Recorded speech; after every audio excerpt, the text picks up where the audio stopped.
update. We presented to the community board a couple of times.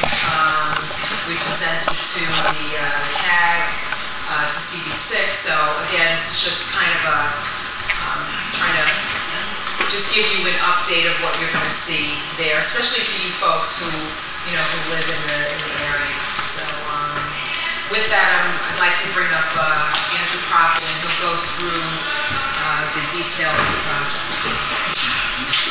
Good evening. As April said, we've done this presentation quite a few times.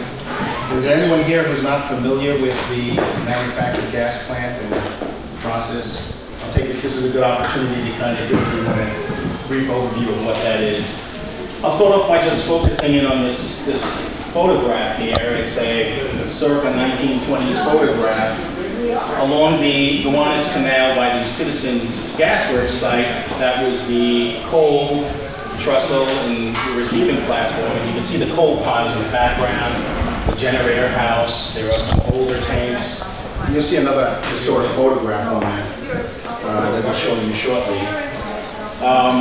What I'm talking today about is the pilot test that we're going to start shortly. And what is a pilot test? Pilot test is essentially a test of some of the techniques that we want to use for the full remediation or the full cleanup. These manufactured gas plants operated between about 1850 to about the 1950s. They heated coal, and from that coal they extracted the gas. So as you receive natural gas today, at that time you received coal gas, and it did essentially the same thing. It was heating, cooking. You may see some of these gas lights in some of the communities today and operating like this. So if you lived around some of these plants back in the 1800s, you were very fortunate because you had heat and cooking gas on demand. And that's pretty much how these plants operated. From that operation, unfortunately, you had residues that came out of that gasification process. These residues, which are very similar to a tar or tar sealant type of material, also referred to as PAHs, sunk into the ground. It's heavier than water, and it continued to sink down into the ground. And fortunately, it's at a depth, so you're not in contact with it. But National Grid, just like other utilities around the country, have entered into an agreement with their local, in this case, Department of Environmental Conservation. And we've been tasked with going out and investigating these sites. And if there are these residues, coming up with a way of cleaning them up so that we can get the property back into beneficial reuse. So before we can do that, we have to test some of the techniques that I'll talk about later on in the presentation. And just want to focus on a couple of things here. For those of you who've lived in the community for a long time, you've seen National Grid or formerly Keyspan or Brooklyn Union Gas. We were at the Citizens site, and there are some other sites up and down the canal that National Grid or our predecessor companies operated. And we've been there doing this investigation as part of this cooperation with the DEC for a very long time. We've been there for many years, doing a lot of studies, trying to understand where these residuals are so we can go out and clean them up. So for those of you who've been there, you've probably seen us there drilling and doing all kinds of other testing for many years. And we're finally at a point where we're coming up with a design to go out and try to clean up at least the surface material that's just below the surface. This is another historic photograph of this entire site. Just so you get your bearings, you can see there's Huntington Street over there. This is the Gowanus Canal. We have Smith Street, 5th Street, Hoyt Street. So in today's terms, this is where that bus truck depot is, where this large holder is. And parcel 2 here is where Ferrara's concrete operations are. And parcel 1 is where the Ferrara operations have actually expanded into this area, but this is a vacant parcel. And then parcel 3 is privately owned. So National Grid doesn't own any of these parcels. Just want to point out a couple of points here about this photograph. You have these are the old holders. This is where the gas was stored. So from these holders, you may have some of the residuals may have come out of these holders historically. These are other oil tanks. This is where the operations were, where they actually heated the coal. And then you have the coal piles, huge coal piles which were used as feedstock to run through the system. Do you know who owns parcel 3? Yeah, parcel 3 is a private owner. It's I know. Mr. Abadi. It was a clothing warehouse where he had uniforms. Oh, please. And Yeah. as part of our agreement, Still that same owner? yeah, still the same owner. As part of that agreement, he took down his warehouse. So if you looked at a current photograph, you wouldn't see the warehouse that was taken down in preparation for the remediation. The one thing I can talk from this same photograph, what is our remediation that we're planning to do here? Across the site, we're planning to remove 8 feet of soil, or the top 8 feet of soil across the site. Where you see this orange line along the bottom by the canal, we're planning to put in a sheet pile wall, and I'll explain in more detail what the sheet pile wall is. But it's essentially a steel containment barrier that is impervious to water or any of the residuals that are still on the property, and it will prevent any residuals from passing through under the canal or into the canal within the top 50 feet. We'll also have, any questions? I'm just noticing that the picture is dated 1926, and I'm just wondering where the Culver Viaduct for the F&G train. The MTA. Oh, the MTA, yeah, that's obviously not there at this 1926. I think that's like a few years later than that. Actually. It started in 30. Yeah. So that's, in a nutshell, that's what we're going to go out and do the excavation, put in this barrier wall. There are other elements that we're also going to do as part of this project, but those are two of the major tasks that we're going to do as part of the full remediation. Here's a current site photograph, or more current site photograph, 2010. So you can see here's the Ferrara operations. Here's parcel 3, the warehouse outline is here. That was actually taken down. Here's the undeveloped parcel 1, and that now has a lot of activity on this parcel here. As part of this project, we're going to do the pilot test to try to familiarize ourselves with some of the techniques that we want to do going forward. So, test pitting, this actually is the graphics come up as you go along here. We're going to do some test pits as part of the pilot test in these particular areas, or in these relative areas. We want to uncover the bulkhead so we can see what the historic bulkhead looks like, so we can know how to deal with it when we do the full remediation.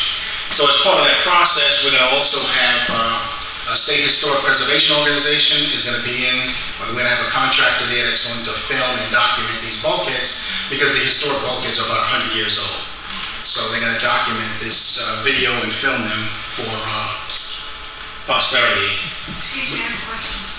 This video that you're doing and the pictures that you're going to be taking, will they be available online for people to see?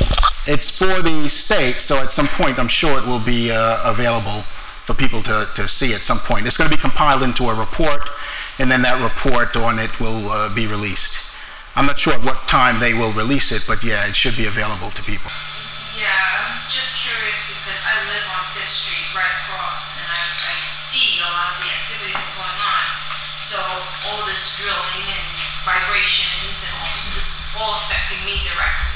So I want to make sure I know what you're doing. A quick interruption. The New York State DEC has a website, and you can go on. I know I've gone on just randomly looking about things about fracking. I have family upstate, and they do provide a lot of reports.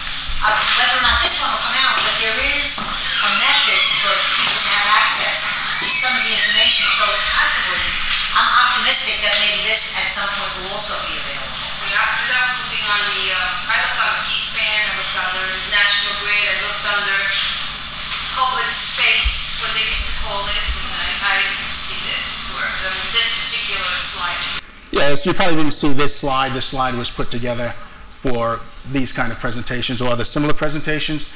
But if you go to the National Grid citizensgasworks.com website, we have all of the documents that have been sent to the repository are on there. So the actual pilot test plan is on that website. And it has more detailed photographs than this actually in there on the pilot test process. So it's on there. So that's the test pitting component. We have these green areas. That's where we're going to be driving the sheet pile, so test sheet piles. And I'll show you some photographs of what that looks like, but essentially up in this area up here, we're going to be driving 50-foot, 2-foot wide steel sheets are going to be vibrated into the ground so we can determine what the noise and vibrations from doing that operation in that area would be. And that's, what's that? We've been feeling the work going on. Well, you haven't felt the work that we were doing because we haven't started yet. Not yet, but we even feel the trucks going on. Right. Well, that's why we want to do this test. That's why it's a good thing to do a pilot test first, so we can see, is it going to be something that's tolerable? Is it something that we can mitigate through engineering controls? We could come up with methods to kind of minimize doing that kind of sheet piling. And the reason why we're doing it up here is because as part of the full remediation, I said we were going to do excavation across the site. Those old round holders that we had in this area up here, those circular holders, those are going to be the actual bottoms of those holders are down about 20 feet or so in the ground. Those are going to have to be taken out. In order to do that, you have to put up some kind of support system so that you don't have the roads and buildings and things exactly falling in. So in order to do that, so we want to test the sheet piling to see if that's one method we can use. If we can't do that, then we'll use another method. But by doing this test, we'll get the vibration and noise data to determine if we can do that. This other area here, we're going to be driving sheet piles as well as part of the pilot test to determine, as I mentioned, we have a wall that we're planning to put in along here. If it's going to be a sheet pile wall, it's unlike structural sheet pile walls, though it's the same materials, they have special interlocks or seals where one sheet joins with another one, because that seal has to be filled in with a grout to make it impermeable, so that water and if there are any residuals from the old gas plant, they don't flow through they can't go through that part of the sheets. Because these interlocking systems have to be fabricated and put on the sheet, we're going to test driving those here, not for noise and vibration, but just to make sure that this modified sheet can be driven. So it's another test that we have to do there. And then finally in this area here, area 2, we want to drive some sheet piles out in the canal, not necessarily to see that we can drive it. We know that sheet piles can be driven out here because sheet piles are driven all along these bulkheads.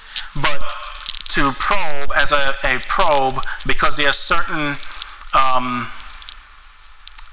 way that this bulkhead has been constructed using something called batter piles. If you can imagine pins in a pin cushion, this part of the bulkhead had timbers, like timber poles for that you see outside for light poles, are put in diagonally into the sediments to support this part of the bulkhead.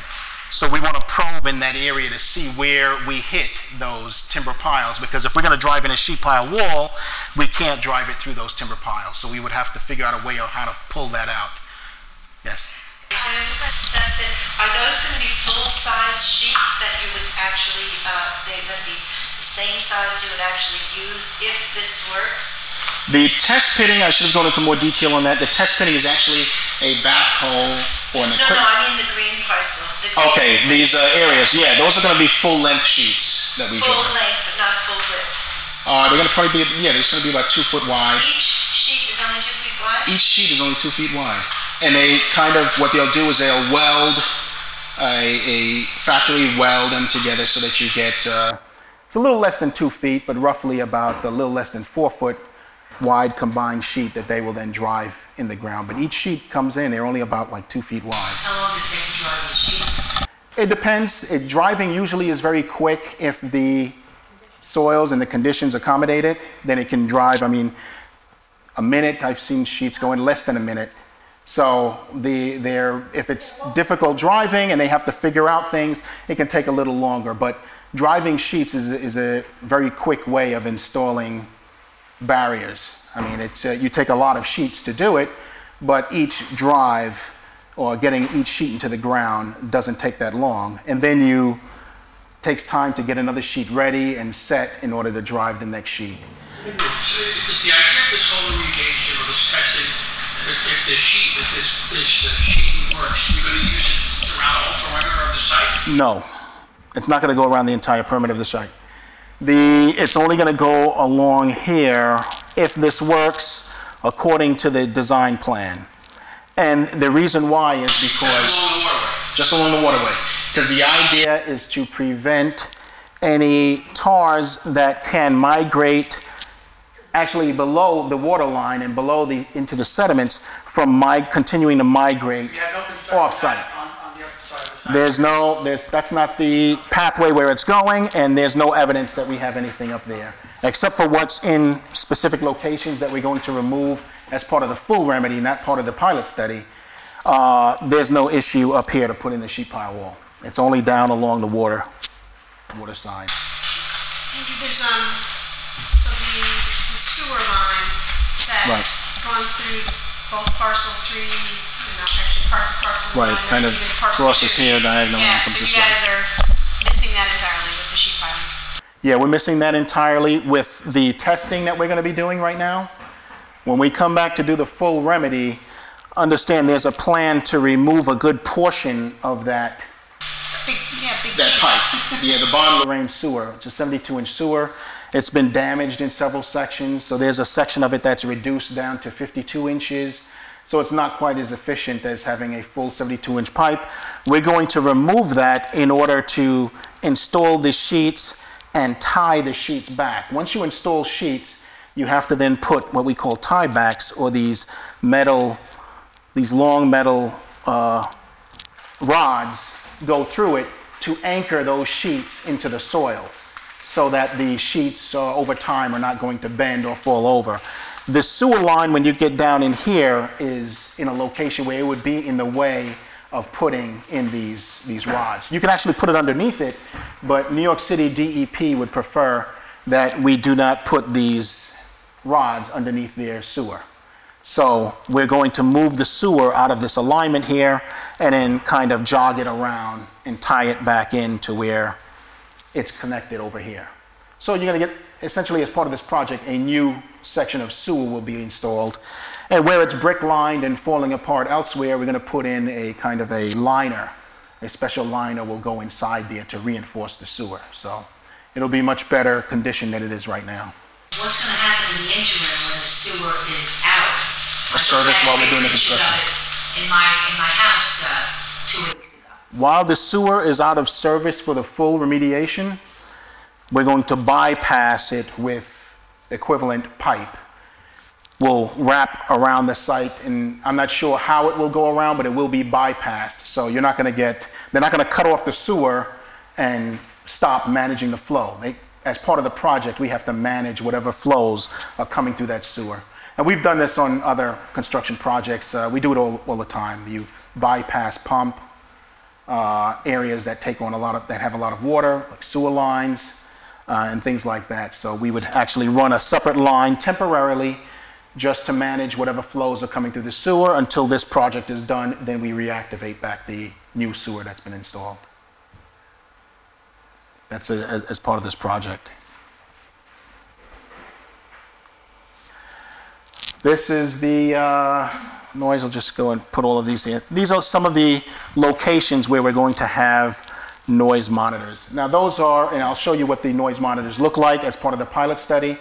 It's throughout the community. They're small units on essentially like a camera tripod that would measure noise. And then we have the vibration monitors also that will measure for vibration. Yes. One of those red spots right on my house. So how do you expose that? These are approximate locations, and because of the scale of the axes, it looks like it's covering an entire house, but they're very small. So where you see it, like right here, it's actually out on the curb and not on the building.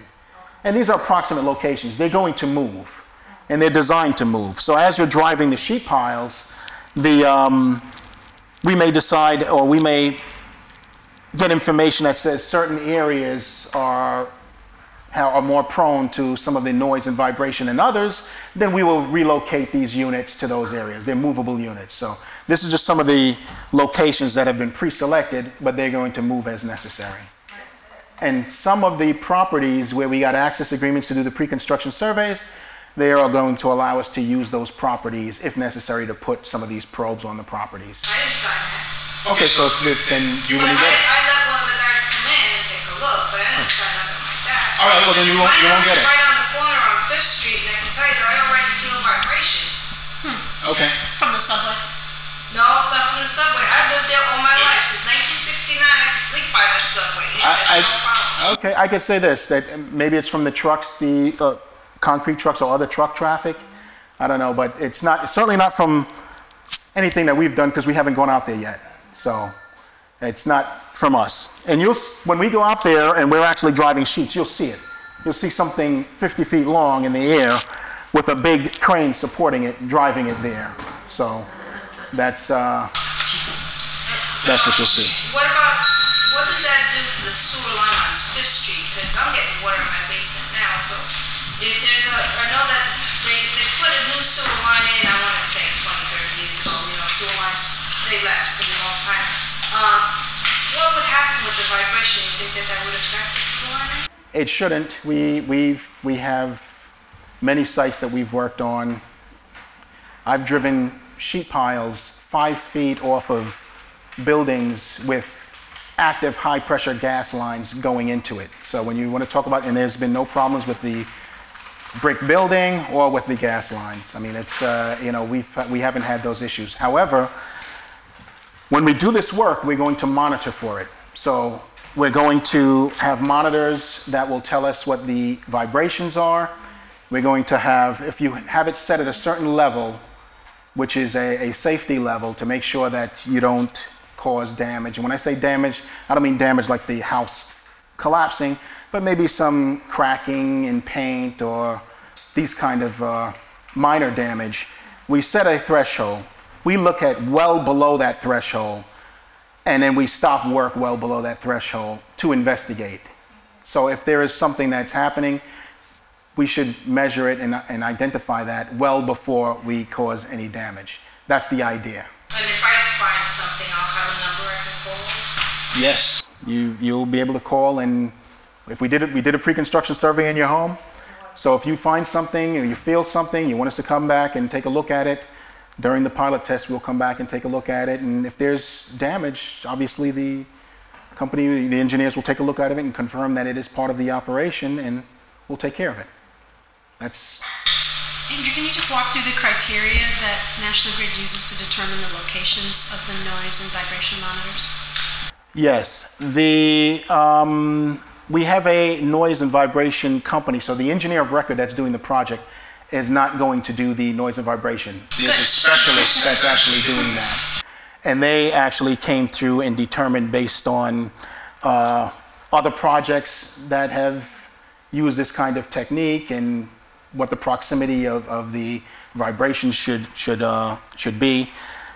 All the way out in these areas out here where you see the noise, obviously you're going to get noise that extends further out than the vibration. So that's why you see the vibration waves, or the vibrations are relatively localized right around where we're going to be driving the sheets. There's one over here as we're driving this one, and just as a precaution for the rail line.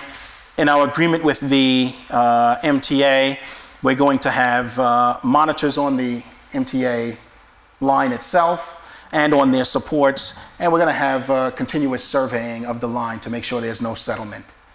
We don't anticipate these things, but they could happen, so if it does, we have a tolerance that we're looking for, so a threshold. If we hit anywhere near that threshold, we'll stop the work and say, okay, let's go and investigate or change the technique or change whatever we're doing. So. Some of the safety vigilance or the safety efforts that have surrounded this project and its unfolding has really not been as vigilant as it should be. Okay. we're not even talking about the fabric, which was ultimately replaced after a lot of back and forth. The gate, for example, on Huntington Street was open for weeks. The bottom scroungers were there, the metal scroungers were there, the kids were there. That gate was open for a minimum of 3 weeks. You mean this gate down here? Yeah. And it's hard to, as earnest as your presentation is now, it's really hard to envision that that same kind of vigilance and sincerity is going to be applied to this extravaganza. It's hard to have faith. It's hard to have faith. Do you mind if I ask what time frame are you talking about when this gate was open? When were you and I exchanging less than cordial emails? Well, when was I firing emails to you about the fact? Early quarter. When was this? April? Maybe? I think it goes back to March, April? March, April of this year. Yeah, and probably, I think shortly after that, maybe, March, April, May, that gate was literally open for a minimum of 3 weeks. I understand what you're saying, but I could tell you that the consultant that we use on this project, when they're out there doing the work, the gate is closed unless they're actually going in and out and doing work there. We have had, there have been instances It wasn't in the closed, it was past. just unlocked. Oh, it was closed but unlocked. Yeah, the gate was swung wide open. I could have driven a car into it. Yeah, and that's why I said, you bring in a lot of other people, and it sort of dilutes the chain and the responsibility. Well, no. Let me explain a little bit now about the safety precautions that we use, because this is one site, and one thing I was saving to tell you with the pilot study is that the duration for the pilot study, this test phase, from start to finish, we're expecting it to be done within 6 to 8 weeks. So we're not talking about a year or years. This is going to be hopefully a fairly quick process. We don't want to commit to that because it is a pilot study. It's a study to understand what we need to do for the full remediation. So we may have to do some tweaking and some modifications along the way. But you're talking about a 6 to 8 week study to get the desired information that we can then use for the full remediation, which would probably be about 3 years when that starts. So a year or 2 years from now, when Ferrara's gone, the full remediation would be about 2 to 3 years. Just hold your thought, just one moment. I just want to address the safety issue. We've done a number of projects that National Grid has done in New York, Long Island, upstate New York, New England, wherever we are, where we have our department, the Site Investigation Remediation Department, and we do these kind of projects, we have very controlled sites. It's in our contracts, it's in the contract with the contractor, it's in the contract with our engineers, our construction managers. Everyone on the site, we go to daily briefings. Site security is something that is stressed daily. So that's why I'm not saying it's not true. I'm just saying that I just find it hard to believe that the site was, that's something that does not occur, especially on a site when you have heavy machinery and equipment in a controlled site, the way we run our sites. So that's just not the way it's done. I've been out there quite a few times. I have to tell you, I have never seen the gate itself open. Back in April, and it was literally for a minimum of 3 weeks. And how I know is I walk my dog 3 or 4 times. Maybe that time when you go through there, the gate is open because people are... It was unattended. It was, I caught my eye with the metal guys. Okay. The metal guys coming out. Metal guys coming out. The scrap metal people. Okay. Well, our guys... The other thing to understand here, when we do this work here, we're going to have entire control of this site and lock it. Understand this property, the surface of the property you can go on. There's a person who owns this property. So if he's got something else going on, we're not aware of that. That's not part of what we're doing. We haven't started this work yet. We also know that there's been work where Ferrara has used that gate to support his operations. Perhaps that was something that was going on. I don't know. But I'm just giving an explanation. When we have our active operations, we have total control. Rest assured. That's. Yeah, I just don't want people. It's integrated in the design. Outside Control. people having access to it when you have all that. We have exclusion zones. There's zones that we're going to have protective barriers. I'll go through some of the safeties that we do in terms of air monitoring soon. But that, I mean, that's just, I mean, you see the level of effort we've gone to do the pre-construction surveys. I mean, have you seen anyone do that for any work that they've done, whether it's construction or otherwise in the area? I mean, it's, we've gone to as many as 35 to 40 residents. Well, not me, but, you know, we have done that. We've gone to, you know, I mean, that's the extreme that we go to for safety. Andrew, you know how on a construction site that's generally there's a little piece of information that just says, you know, this is who you contact, or you can call 311 for anonymous. Will something like that be posted? We will. In fact, they should have started putting on some of the construction signs now. We have a New York State DEC sign that we're going to put on there. And that we put on all of the construction sites, and it has the DEC contact numbers. That will be on there. And we'll also have essentially a bulletin board that will have the updates and progress of the project and contact numbers and information. So we also put that information on the website as well, the updates. I'm sorry, I interrupted someone else. Yeah, I'm sorry, I missed the date. When are you going to be starting this test? The tests are going to start by the end of this month. You may see some more activity on the site as they're mobilizing and bringing equipment on. You may not notice it because there's a lot of operations on that site right now with Farrar, so you're probably not going to notice it. It's essentially some of the same type of equipment that he's using.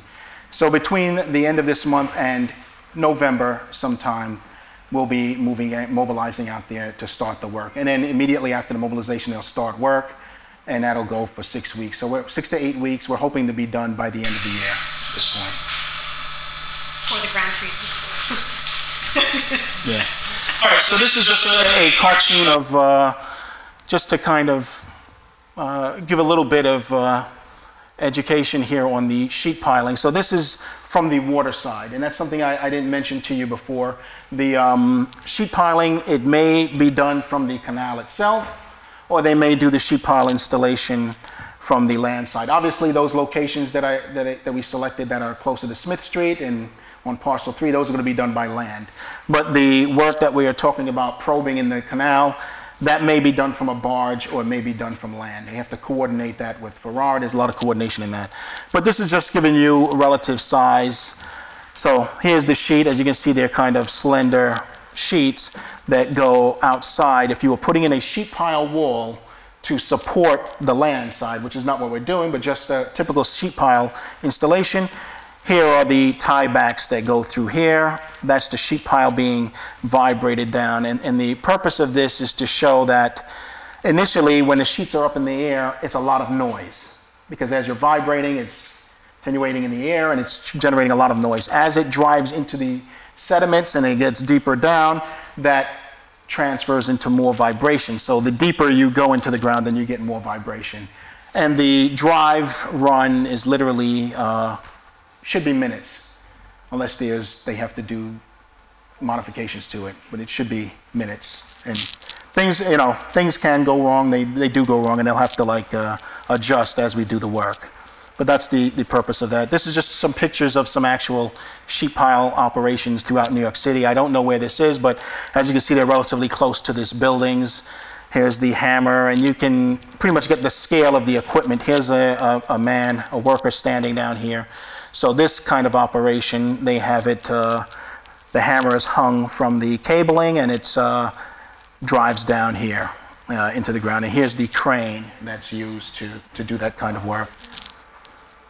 Another one showing a different kind of assembly and setup, but literally right next to building in the facade here on this building, they're driving these sheets in there. That's the noise created by that driving is the noise that we've always heard from a pile driver? Yeah, if you're familiar with piles, it's the same noise. Well, there's two different noises that we're talking about. One is an impact hammer, where you're bang, bang, bang, and the other one is literally like a vibration. So vibrational noise is a vibration noise. But they're going to test both. So they'll try the vibration. If that works, if they have to switch over to an impact hammer for whatever reason, they may try an impact hammer. But one of the techniques that they will use is using something called a variable moment hammer. And what that does is it allows the operator to just turn on just enough energy to drive it. Most hammers are designed to rev up as fast as it can go to drive the sheets as fast as it can go. Depending on how much resistance it has. But this one allows the operator to turn it up just enough so it won't create as much noise, as much vibration, but still get penetration. It may take a little longer. Yeah, hopefully, obviously, yeah. But that's that. Here's, this was one of our sites where, this is the one where I was telling you where we drove the sheet piles next to, here was an active gas regulator station, and we drove the sheet piles all the way across right next to it. You can see the size of the hammer. The DEC rep was there, and so we drove that right along here, and there were no adverse effects to the building. Normal work day for the guys that are doing this work? The normal work day for the sheet piling is going to be from, I think it's 8 to 4. Do they work overtime? No, they're not going to work overtime on this. We're trying to be done with the sheet piling by the time kids can come home from school, they can do their homework and do things like that, and it won't be as much of a disruption to people in the evening when you come home from work. So we're trying to stay within that window. But they will be, as far as working hours, the sheet piling will be within that time frame, but working, they may work on the site between 7, they may start at 7 with preparation work and things like that. So this is just to show you, I mentioned the tripod. This is some of the ear monitoring and sound monitoring equipment that we use.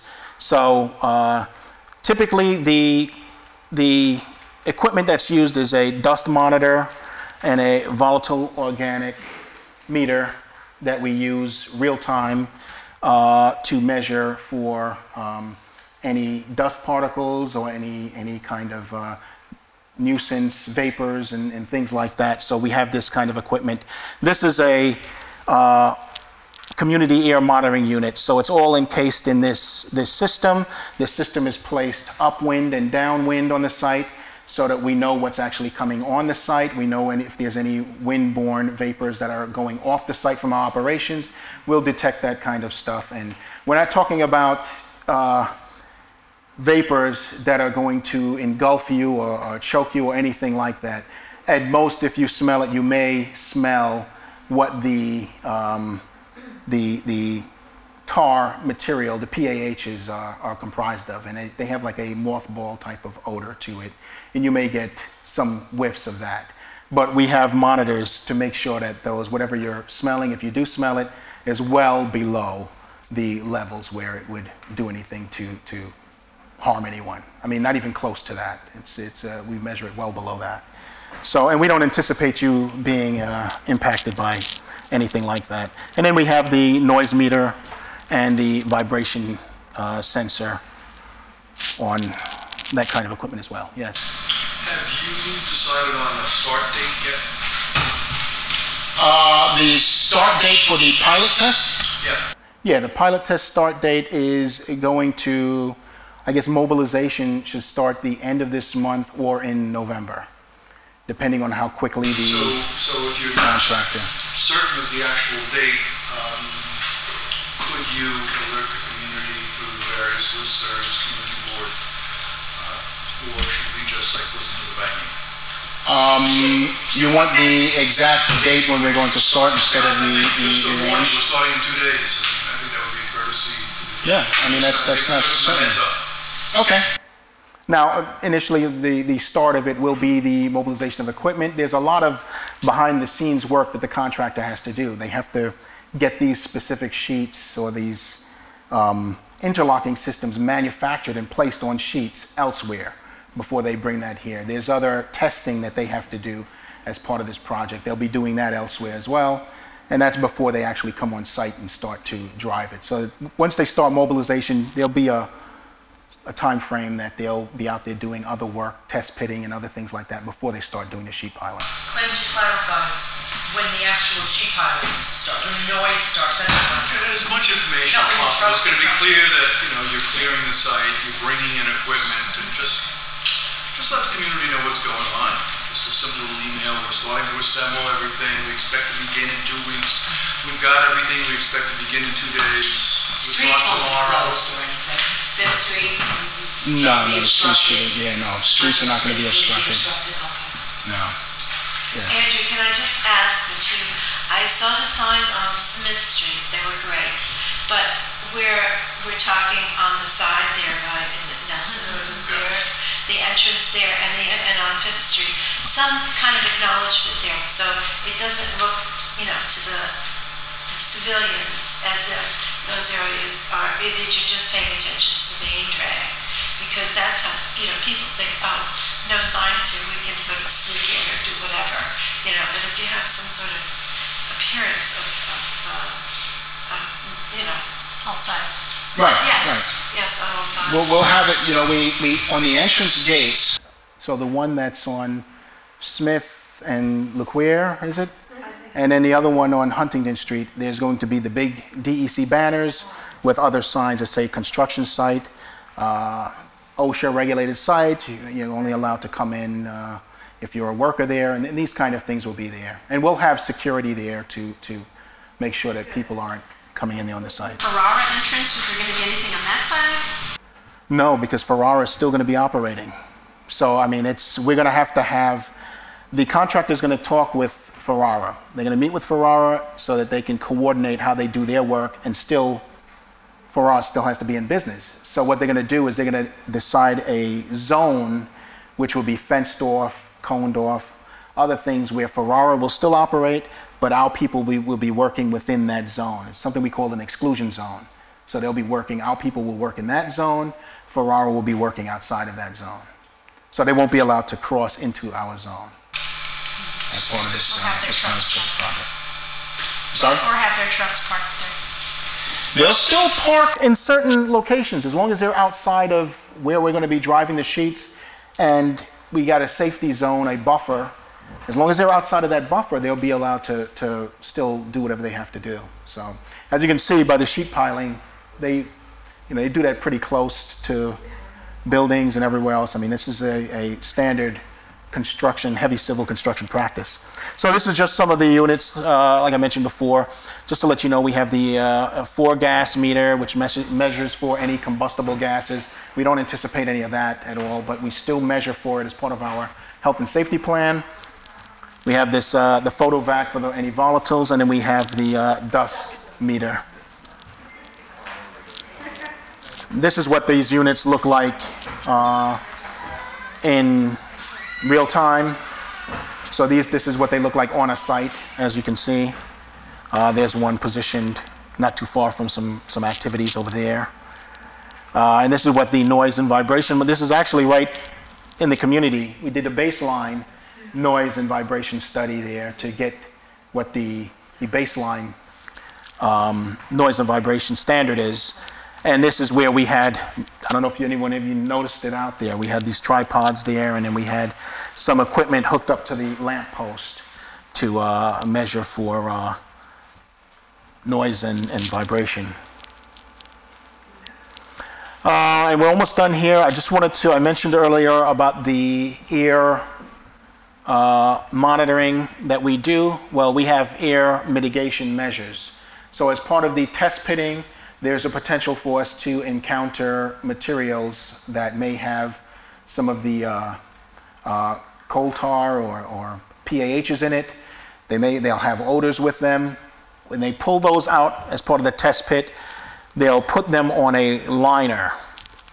And then so that the odors do not come off and just waft off anywhere, we can either foam it. There's a special foam that we use, that we foam to coat over it so that you don't smell it.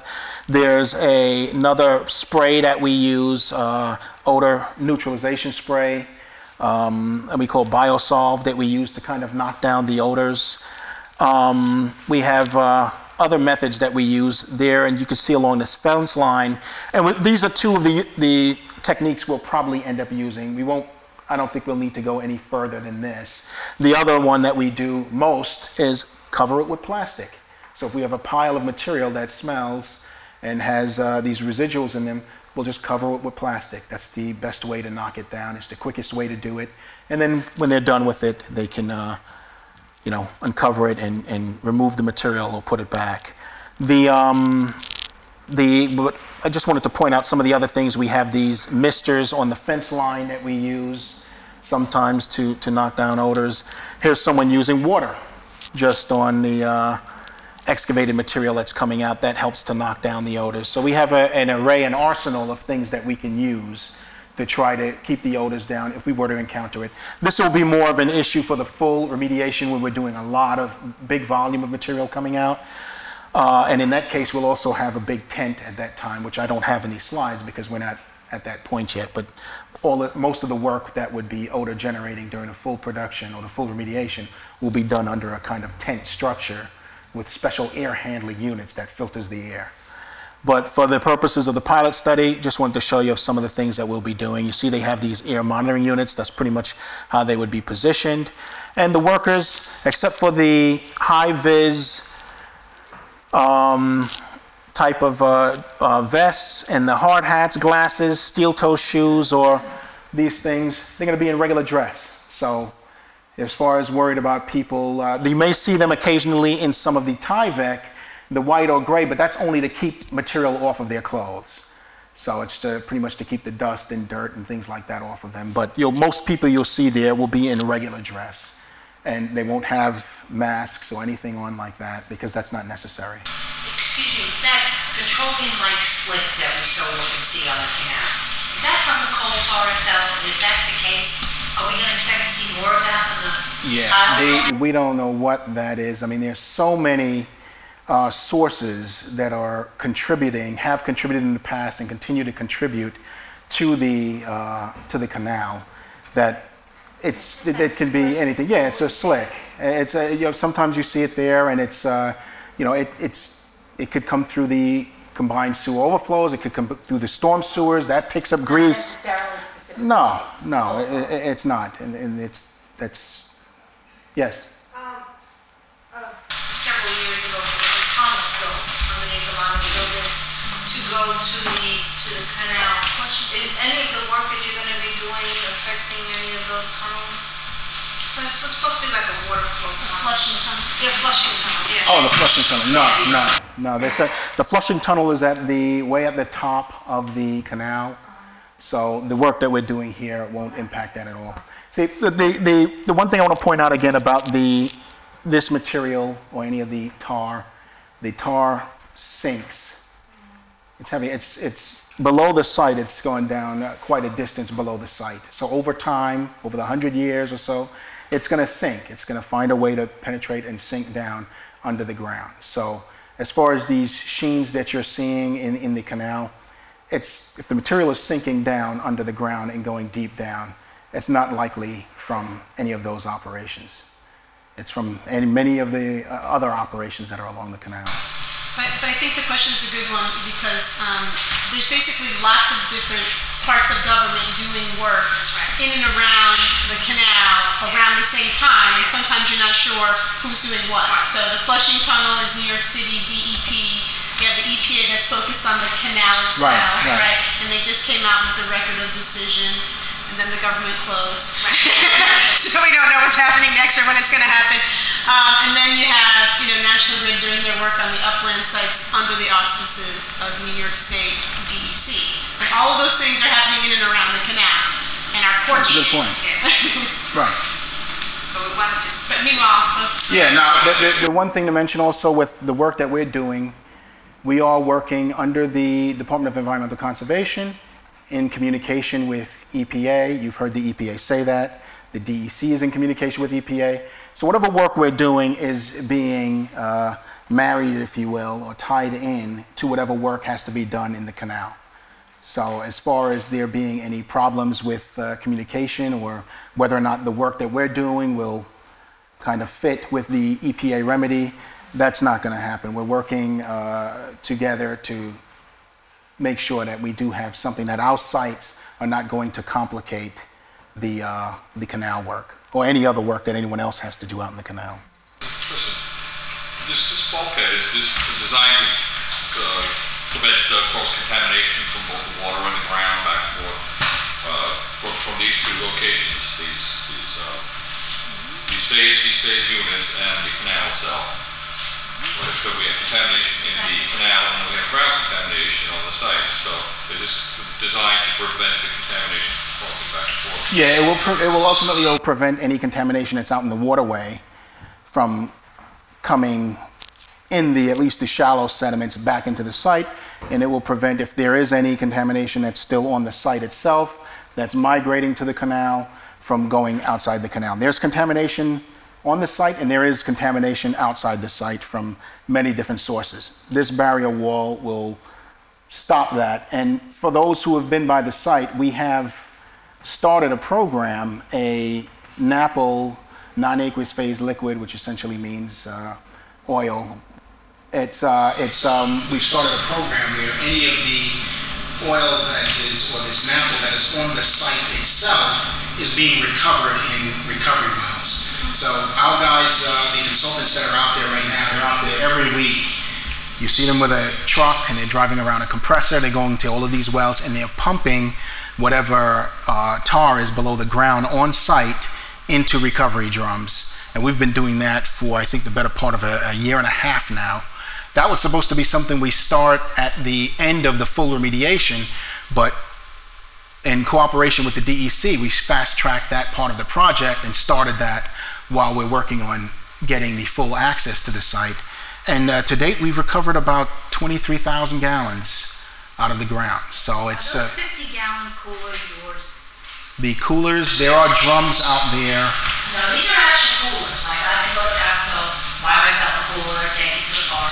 Yeah, they have those, yeah. What goes in those? Samples. When they collect samples from the site and when they were collecting samples from the sediments. That's a scientific method of transportation. It is. I mean, you put them in there on ice. You put them in there on ice, you tape them up, and you ship them. And you ship them via FedEx to where the laboratory that they need to go to. So that was for collecting samples. That's what they were, a huge pile. Yeah. 23,000 gallons represents what percentage of the estimated number of NAPL? Yeah, we don't know how much is actually there. We don't know. And because there's what is recoverable, and then there's the material that you're not going to recover. You'll never be able to pump it. So it's, we don't know what the volume is that's actually down there. Yes? I have two questions. Can you just talk a little bit more? You talked about the vapors. I mean, you seem very sure that there's no health risk whatsoever for the workers or for the residents. And can you talk a little bit more about that? Okay. And then can you also talk about what happens when it floods, because that's obviously a big issue for the neighborhood. What would happen when you're extracting this stuff and it floods? How is that contained? I'll answer that one first. The site, you can see that here's a pile on a particular site. The entire site is an exclusion zone, so they're foaming it to knock down the odors as they're doing the work. With regard to containment on the site, all of these sites, when we go into this kind of construction mode, you can see on this particular site, there's like a jersey barrier. Inside of that is a silt curtain and hay bales. And immediately around the areas that we're doing our work, we put in these kind of erosion protections. So if it rains, the rainwater that comes in contact with this stuff is collected. It's collected in the excavation itself. That's not pumped out onto the ground. That's then pumped to a treatment system or into containers where it's then taken off-site for off-site treatment and disposal. So anything that comes in contact with the impacted material is managed. So hopefully that answers that question. Now, it can rain on the site, it can rain right now, that doesn't mean it's in contact. It has to come in contact with material, and we have these controls in place to manage that effort. So there's a sewer at the foot of a waste, storm drain. At right foot of Huntington Street, where it's below, it runs down, the grade is down. I know during Sandy it was an exceptional time. 1/3 of Huntington Street was flooded back up to Smith. But that sewer grate itself, I don't think anything can drain. So when everything runs down there, it all just runs down and it collects. Right. And, you know, whatever's on the surface of site, the yard 3, sometimes just pools around that area until it slowly sinks in. Right. So, you know, I mean, basically it's gonna, you can't separate it. Well, when we're doing our work, what we can do is we berm the area that, you understand? That we're actually, if we're pulling materials out of the ground, we put it on a plastic, we're berming it so that anything that comes in contact with that stays in that particular area. And to go back to the question that you had on what do we do about the vapors. So,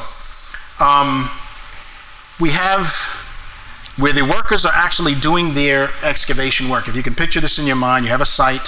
Here's a small, relatively small area compared to the size of the site where they're excavating. The workers, we will have real-time air monitoring. So a health and safety officer is there with the equipment that I described earlier, monitoring any impacts to the actual workers themselves. So that's your first line of defense, is right there. Actually, the first line of defense is the health and safety plans that are required for managing all health and safety concerns on a site, which have been developed for the site. The contractor develops a plan. It's thoroughly reviewed by all parties on the site. Every worker goes through the health and safety process, and that's the driver. That's what kind of guides what we do on the site, is this health and safety plan. And in that plan, it mandates how you're going to do excavations, how you monitor it, what are the levels at which you need to be a little bit more proactive and kind of cover things up, close up the excavation, things like that. So that's the first line. Then you have these engineering controls that we use, that I talked about, foaming, using the other kind of neutralization spray and other things that we use to try to knock down odors. You have the fence line itself. Even that fabric fence line that you see over at Citizens, that kind of green fabric, it's called a windscreen. It stops, though it doesn't stop completely, wind can pass through it, it acts as a barricade. So if you do have odors that were to come over and waft, it then has to hit the fence and dissipates, breaks down, and then go up. The fabric is coming down. Okay, well, we'll take care of that. Just FYI. Okay, we'll take care of that. We'll take care of it. So, all right, so we'll take care of that. But that's another line. And then finally, we have the community air monitoring units, those boxes that I showed you, which are along the perimeter for the community, so that they can prove, in most instances, that nothing is going off-site. And sometimes, because you have the BQE and you have the trucks driving up and down the block, those are emitting a lot of exhaust and other things, the units pick those up. And then we still have to respond to figure out, well, what happened? Why are we getting this reading here? And then you find out it's from something off-site. That's why we have up gradient and down gradient units to tell us, upwind and downwind units to try to control those things. So that's another method. There are quite a few different protocols that we use for personal protection. Anything else? Any other questions? So assuming this pilot study goes well, when do you think you're actually going to start remediation on the full site? The remediation of the full site, if this pilot study goes well, and let's take out the concrete plant for a moment. If they weren't there and we had full access to the site, we get the data back by the end of the year. There's still some data that's going to be coming in next year. The engineers now have to integrate that into the design plan. We're going to go from 50% to 100%. It usually takes about 6 months to a year to go from where we are right now to 100% design. When we have 100% design, then that has to go out to bid. So you're looking at probably another minimum year and a half after the pilot study before we go out to do the full remediation. Now, that's providing, if Ferrara is still there, then that's not going to happen. And, as part of that process, we've put in time to get the slew of permits that we need from Army Corps, you know, SHPO, EPA, MTA, DEP, DOB, you name it, we have to get the permits from them. They'll tell you that it takes a certain amount of time, which, you know, they're inundated. So if they say 6 months to, you know, to get it, it may take a year, it may take longer. It depends. And because there's a number of permits that we have to get as part of this process. And our engineers are working on those currently right now. But the actual, so 6 to 12 months to go from 50% to 100% design, then the bid process, so what, 3 or 4 months or something like that? Right. And then the actual remediation, assuming there's no Ferrari. Yeah, I'd say if you're going to say 6 months to get to 6 months to a year, I said so let's say a year for 100% design, then you have some time in there for going out to bid. So that puts you a year and 3 months, I'd say a year and a half. Let's go a year and a half to go out to do the full remediation from the completion of pilot study. And it's fast after. What's that? So the actual remediation is quite fast, is what you're saying? Meaning after the pilot study, a year and a half to finish the design and get every permits and everything else. Then the remediation from there would be about 3 years. That's the answer. That's right. Oh, I'm like, really? You really are collecting a lot, aren't you? I understand. Apologies. Yeah, no, it's a 3-year project. 4.5 years. 4.5 years.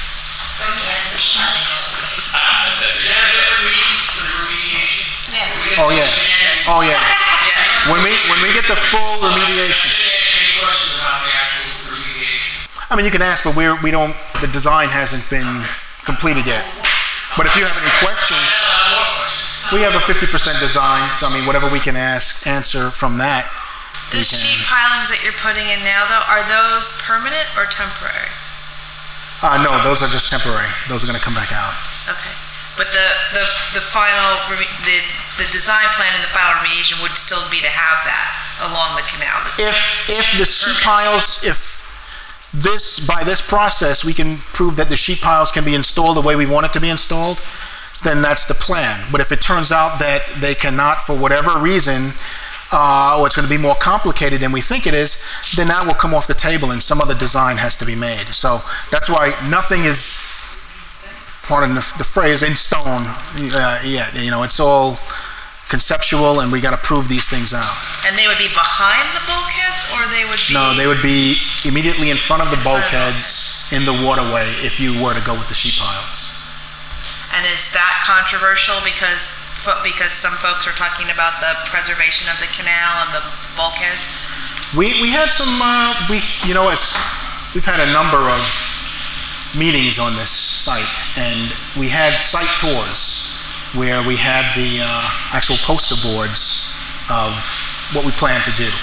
So we talked about that, and I think where we came up and where we agreed to is that, all right, if we can and the Army Corps allows it, we're going to put in the sheet pile wall, and then we'll put in some kind of a faux finish or something that looks like the historic bulkheads. If we can put that in front of it, hanging it on the sheet pile, somehow attaching it to the sheet pile, then we'll do something like that. If that can be done, then we agreed to do that. But, you know, as far as... You know, I have a picture of myself running around that site when I was about 5 years old. Is that right? To include that in it, you know.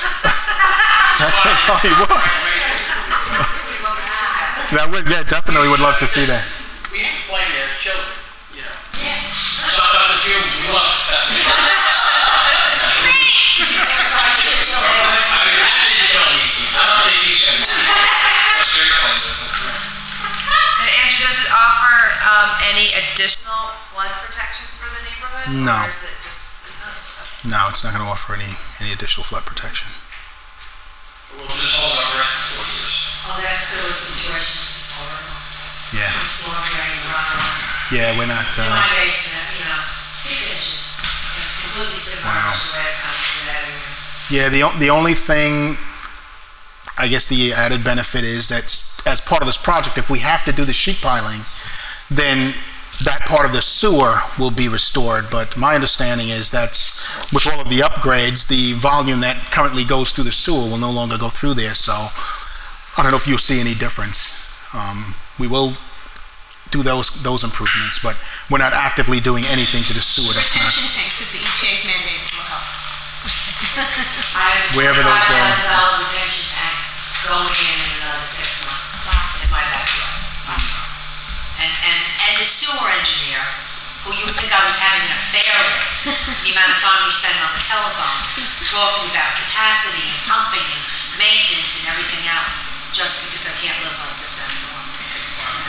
I mean, that blew me. I'm not the only one. No. I was looking at my house and picking it out of their house and her house and, trying to plot out like where everybody is along the sewer line. We did, It is what it is. I'm from Fifth Avenue Committee, and we have a property at 190 Butler at the head, right next to the DEP pumping station. We had to put a tank in as well, for the same reason. Yeah. Great. Well, thank you. Question, can you go back to the slide that has the pink and the red and the blue Markers. markers? Yeah, right there. Okay. So the blue marker on Smith Street, that's right on top of the street, right? That's the sewer line that goes into the houses, right? This one here? No. Yeah. This one, that is supposed to show an approximate location along the train viaduct. That's what that's supposed to be, a vibration monitor that we're going to have there to, As well as the lower. as well as the other one, to show what kind of vibrations are being emitted and received by the subway line and the viaduct and the supporting columns, just to show that there's a threshold that we're looking at. We want to show that we're not going to exceed that threshold. So those vibrations, so you're basically looking at those vibrations above ground. Yes, some of the units will be right on the ground. There's a geophone that sits right on the ground, and others, like on the property itself, where we want to get a little bit more data closer to the sheet pile, they'll be a little distance below the ground. Okay, so and it shouldn't affect the sewer line at all. It shouldn't. I mean, we haven't had problems with sewers that, to my knowledge, in any of the other areas that we worked at. But because if we're measuring relatively close to this, and if we kind of pick any of these locations and you determine that your vibrations are reaching that level, or even half of whatever the threshold is that we're looking at, we stop to figure out what can we do. Perhaps there's a different technique that the operator can use, or that we can use, or maybe even a different hammer. We're looking at, so the idea for this project is to see what the vibrations are like. There may not be any issues at all. It may be just localized in that immediate area. We hope it is, but in the event that it's not, that's why we did all of these surveys beforehand, and that's why we're doing all of these measurements. Where's the smell-o-vision monitor though? I noticed that there isn't any of that over, because you were talking about monitoring that as well. Right. That's placed in the area where we're doing it. So, for instance, let's say we're doing this testing here. At we the place site, the units. okay. Yeah, it's pretty localized. I mean, typically, unless you had a really severe exposure, you shouldn't be smelling like the entire area inundated, not by the size of these pits that we're opening up. And if we were to get what you would consider or could consider significant odors, we'll just cover it up and close it up. Can't be any worse than a canal. Really, we've been smelling that thing so long. Who's the contractor that you're using for the work? Yeah, the contractor that we've contracted to do this is a company by the name of J. Cashman. If you're in the construction, J. Cashman? Cashman. Yeah. Where are they out of? I think they're out of New England. They're out of like Boston, usually, but they're down here in New York and New Jersey. They have offices all over. They're fairly big, heavy civil marine contractor. And the reason why we went with them is because all of our contractors have experience doing this kind of work. But may have particular experience dealing with these historic bulkheads that, may be valuable. I mean, we can actually learn some things from their experience dealing with managing those historic bulkheads.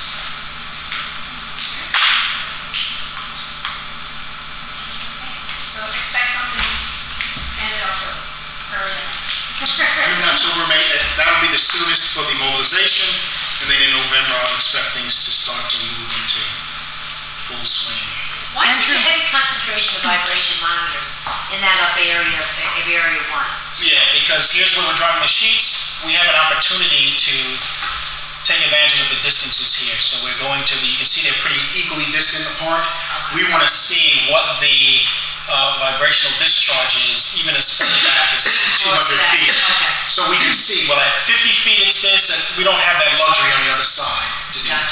So since we have the opportunity to do that. Just one thing, Andrew mentioned that, he's done this presentation recently at the community advisory group that EPA has for the Gowanus Canal, and has been to the community board. And there are two organizations that helped us publicize tonight's event. We wish there would have been more people here, but we're very happy you're here. And that's Maria Pagano from the Carroll Gardens Neighborhood Association, sent out a mailing. Maria had to leave. But also with us is Michelle De La Uz from Fifth Avenue Committee, who was also helpful, putting flyers out. I don't know if you want to say a few words, or Sabine Aronofsky. Well, I'll just point to something. So one of the reasons why Fifth Avenue Committee is interested, we have many different reasons for being interested, but one of them is this building over here is a building we manage. 421? Yeah, 421, yeah. 423, I'm a neighbor. There you go. Yeah, so, Fifth Avenue Committee's been around 35 years, nonprofit, community development corporation. We work with about 5,500 folks here. One of the things that we've done is build and manage affordable housing. We manage about 600 units. And you may know, this is totally separate from what National Grid is doing here. This is, step one, but, we've also been very, very involved in getting the community engaged in the EPA process for the cleanup of the canal. And if people are interested in learning more about that, you can talk to me or Sabine later and, learn about that process. Also, Fifth Avenue Committee, along with partners, we were designated by the city as this is a city-owned parcel. Even though National Grid is cleaning it up, this is the public place site you were mentioning. We've been designated to redevelop that once they're done cleaning it up into affordable housing and hopefully one day a public park. And if you want to learn more about that, we'll also be happy to share information. But that's totally separate from what everybody came here tonight. Really, this is, I know a lot of us have been waiting for this cleanup to happen for 40 years. And so that we can really have, areas come back together and be utilized by the neighborhood and by community residents. So this is really a long time coming. Whether it's National Grid's part in terms of cleaning up the upland or the US EPA's cleaning up the canal, these are things that community residents have wanted for a long time. And it's finally happening, and there are several different vehicles for community participation and involvement. We're happy to plug people in and help people stay connected to all of that. We have some material in the back. So in addition, sign-up sheet too. Yeah, so in addition to any questions you have directly for National Grid specifically about the pilot study, we're happy to share what we know either about the EPA cleanup or about the public place site years from now once it's actually clean. But thank you for coming. Thank you. Yeah.